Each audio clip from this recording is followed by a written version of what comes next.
Undercover CEO becomes janitor in his own care home company, got fired by the old manager. "You're too slow, old man. Pack your things and get out." The mop clatters on the cold tile. His shoulders sink, humiliated. A few nurses glance, then turn away. No one says a word. What they don't know is that this old janitor is actually the founder and CEO of the entire company, and he just got fired from his own building. Lucas Rivera never planned to be rich. Born in 1972 in a small Texas town, he grew up with calloused hands and quiet values. His mom, a schoolteacher, his dad, a Korean war vet who worked as a mechanic. When his mother fell ill and needed long-term care, Lucas was only 28. He visited her every evening at the nursing home.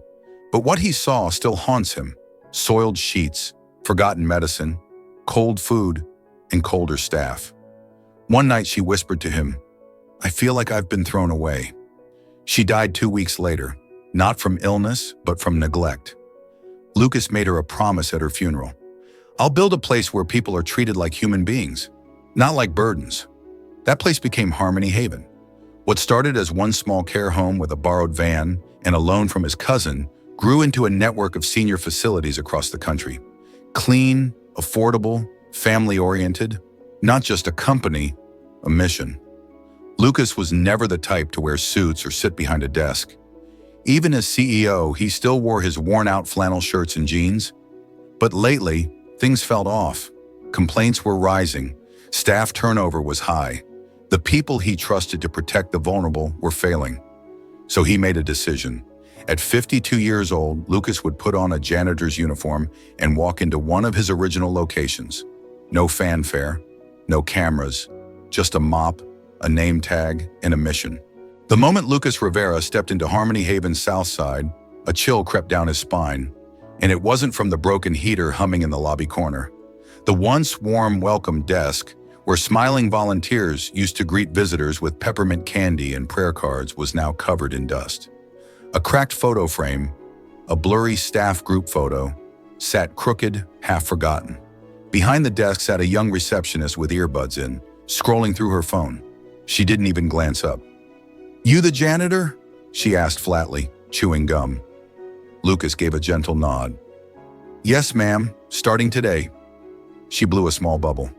"Back closet, left of the vending machines. Floors are sticky from breakfast. Someone dropped oatmeal again." "No, welcome." No eye contact, just an order. He pushed his mop bucket down the corridor, the wheels squeaking with every turn, a sound that echoed louder than it should have. With each step, memories came flooding back.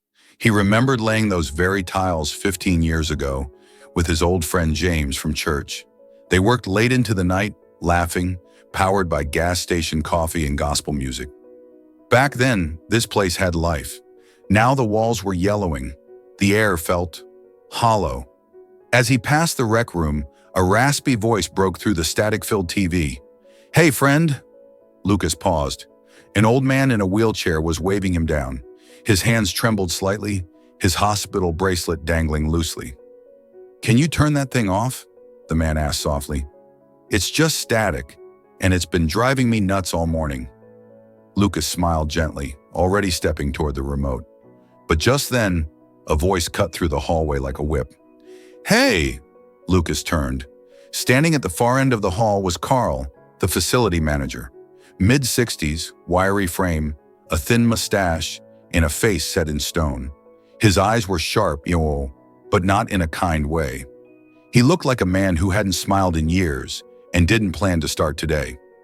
He strode down the hall with quick, heavy steps. His clipboard thumped against his leg with each stride. "You're not here to play butler," Carl barked, pointing at the mop. "That's your job. Mop." Lucas stood still, caught between kindness and obedience. "I was just helping him out," Lucas said calmly, gesturing to the man in the wheelchair. "The static's been—" "I heard," Carl interrupted. "But in case you're confused, this isn't a luxury hotel, and you're not his grandkid. You're the janitor." Lucas gave a quiet nod. "Understood, sir." But Carl wasn't finished. He stepped closer, close enough for Lucas to smell the bitter coffee on his breath and see the deep creases in his forehead. a roadmap of bitterness and stress. "This isn't the Salvation Army," Carl said with a sneer. "You're not here to help anybody. You're here to clean. That's it. You do what you're told and you stay out of the way."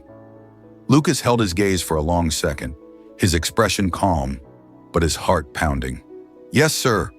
Carl scoffed and turned, muttering, "These new hires think they're angels. I don't need attitude. I need clean floors." Lucas turned back to the old man in the wheelchair, who gave him a faint shrug and whispered, "Don't worry about it, son.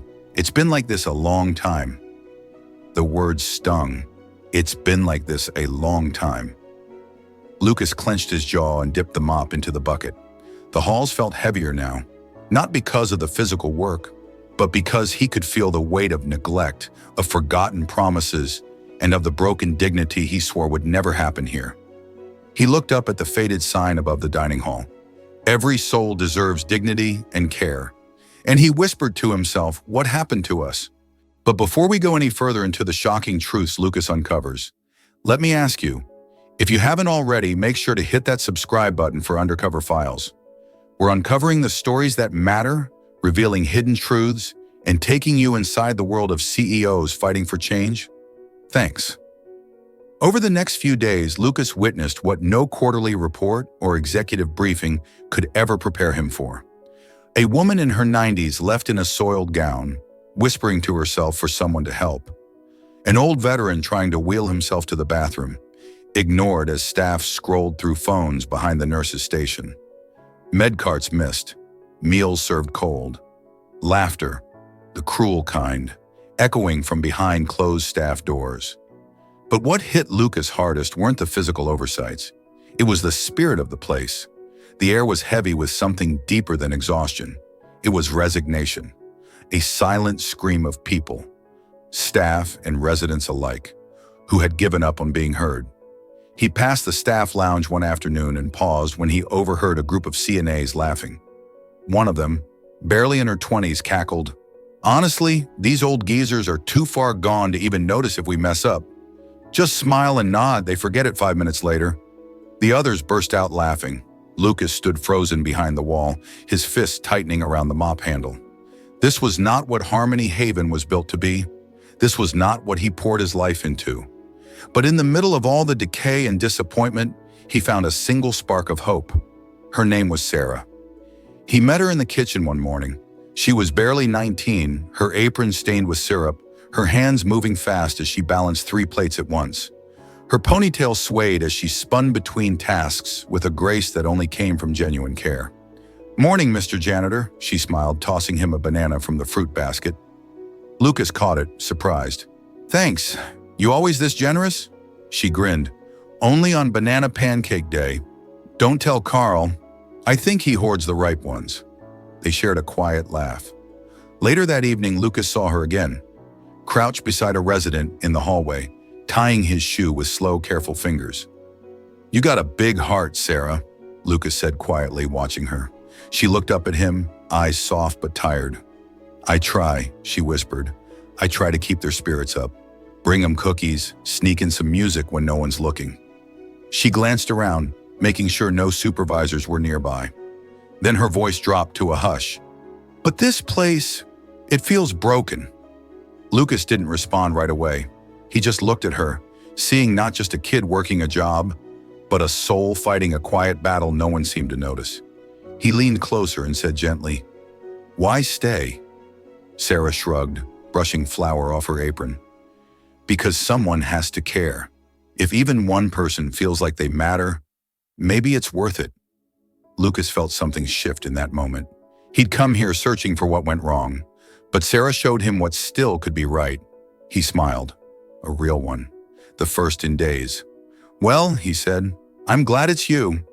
And in that quiet hallway, between trays of dinner rolls and forgotten birthdays, something sacred passed between them. Hope. Thursday morning felt heavier than usual.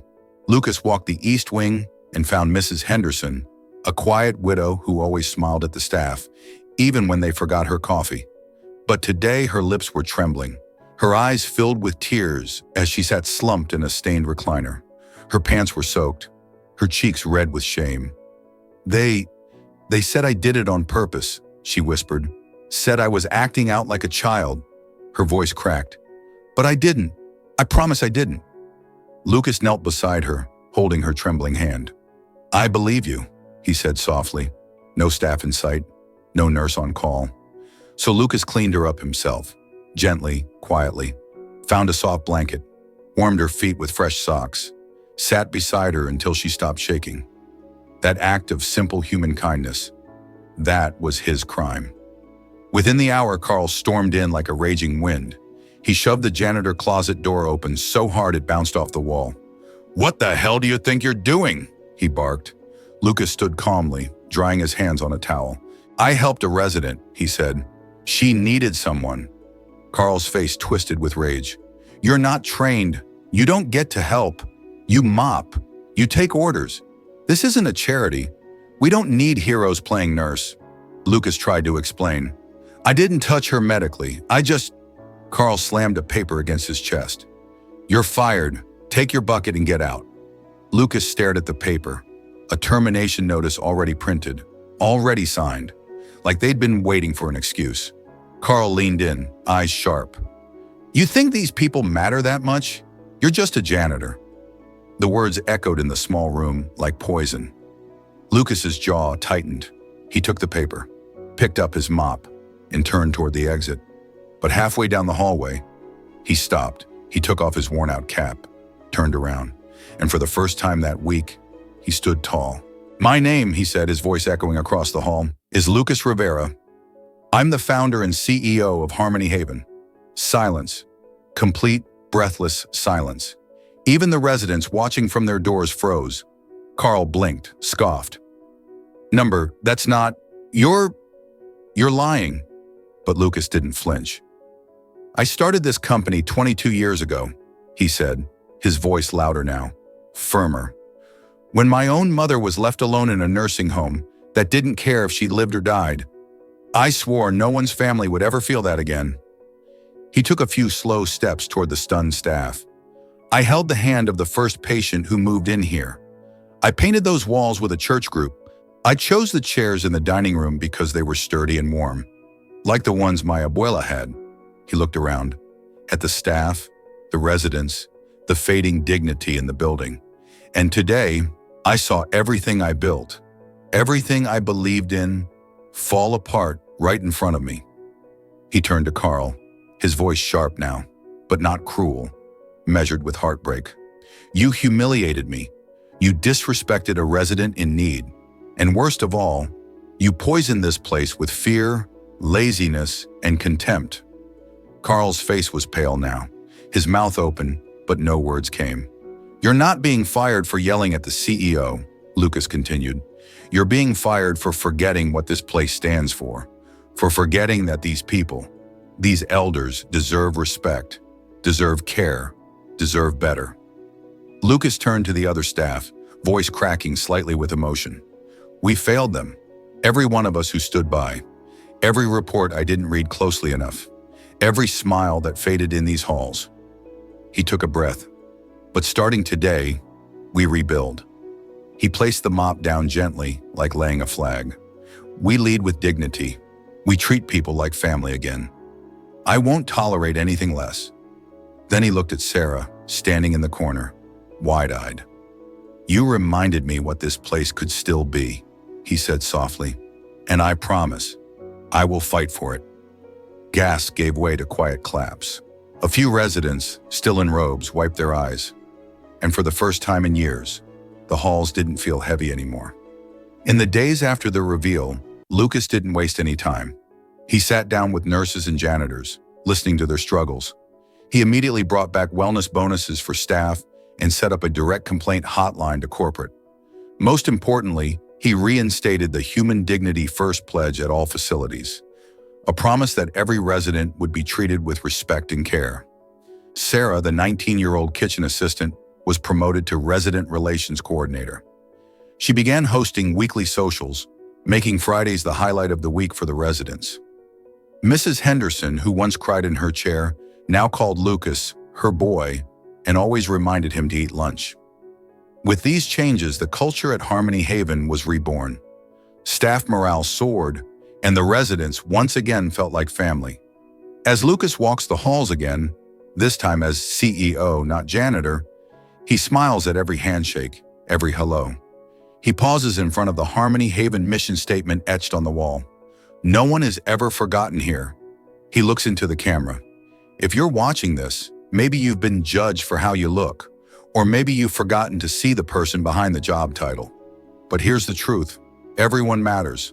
From the janitor to the CEO. He smiles. And I'll never forget where I came from.